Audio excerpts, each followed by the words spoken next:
দর্শক, আমি আপনাদেরকে জাস্ট 5 সেকেন্ডের জন্য একটা জিনিস চিন্তা করতে বলবো। রেডি তো?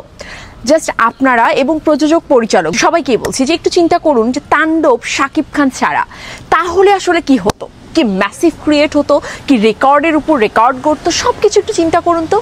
ফুস, নিশ্চয়ই কোনো কিছু চিন্তা করে পাচ্ছেন না, কারণ তাণ্ডবটা পুরোটাই দাঁড়িয়ে আছে মেগাস্টার শাকিব খানের স্টারডাম, অরা, তার প্রেজেন্টেশন, তার নিজের অভিনয় শৈলীর ওপর।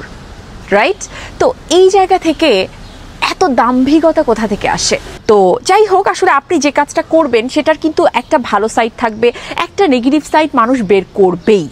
এখন স্বাভাবিক একটা বিষয় কি জানেন তো, যে আমি যদি কোনো অন্যায়ের বিরুদ্ধে কথা বলি তাহলে কিছু মানুষ ভাববে আমি অ্যারোগেন্ট, আবার আমি যদি অন্যায়ের বিরুদ্ধে কথা না বলি তাহলে ভাববে এ একটা কাওয়ার্ডস, এর কোনো শক্তি, এর কোনো বুদ্ধিমত্তা কিচ্ছু নেই, দেখো হ্যান্ডেল করতেই পারে না ব্যাপারটাকে।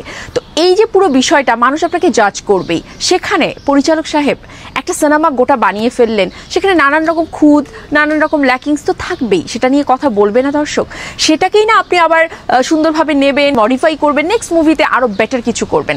ভাগ্যিস আপনাকে তো এটা ডিরেক্টলি বলছে না, অনেকেই বলছে, আপনাকে তো অন্তত ডিরেক্টলি বলছে না যে এখানে ওই সোকল্ডের পার্টটা তো না থাকলেও পারতো, কোনো ব্যাপারই থাকতো না, এটার সাথে কোনো রকম ডাইমেনশন ক্রিয়েটই করে না মুভিতে, বাট আপনি রেখেছেন বিকজ অফ আপনার নেক্সট সিনেমার একটা বিশাল মার্কেটিং তো হয়েই গেল, একদম ইজি মার্কেটিং মেগাস্টার শাকিব খানকে দিয়ে।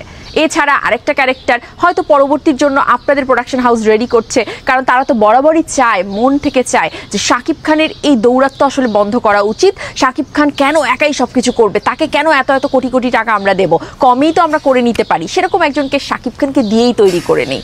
এই যদি হয়, মানে ভাবছি, আমি আমার মতোই ভাবছি, নিশ্চয়ই বুঝতে পারছেন কাকে বলছি, তো ভাবছি এরকমই হয়তো বা তাদের চিন্তা ভাবনা, সেখান থেকেই এই দুটো ক্যারেক্টারকে এখানটাতে দেওয়া ইউনিভার্স নামে। ইউনিভার্স নিয়ে না আমাদের কোনো প্রবলেম নেই, বিকজ অফ ইউনিভার্সটা এখন সব ইন্ডাস্ট্রিতেই হচ্ছে, আমাদের ইন্ডাস্ট্রিতেও করেছে, পরিচালক প্রযোজক চিন্তা করেছে, এর জন্য অবশ্যই তাদেরকে সাধুবাদ জানাই। তবে ওইটা না থাকলেও খুব ভালোই হতো, তেমন কোনো প্রভাব কোনো কিছুই পড়তো না, বিকজ অফ শাকিব খানের মুভি হচ্ছে গিয়ে তাণ্ডব। তাণ্ডবের আজকে যদি 100 কোটির ক্লাবেও যায় সেটাও শাকিব খানের জন্যই যাবে, আরও ম্যাসিভ কিছু রেকর্ড ক্রিয়েট করলে সেটাও এর রেকর্ড মাস্টার শাকিব খানের জন্যই করবে। তাণ্ডবের এত পরিমাণে প্রেশার যে স্টার সিনেপ্লেক্স বলুন, মাল্টিপ্লেক্স বলুন, তারা কিন্তু শো বাড়াতে বাধ্য হচ্ছে বলার আগেই। এটা হচ্ছে গিয়ে ভালো ব্যাপার যে সাকিবিয়ানদের কোনো যুদ্ধ করতে হচ্ছে না, বিকজ অফ সাধারণ মানুষ সিনেপ্লেক্সে যায়, যারা মাল্টিপ্লেক্সে মুভি দেখতে পছন্দ করে শাকিব খানের, তারা কিন্তু নিজেরা দল বেঁধে যাচ্ছে।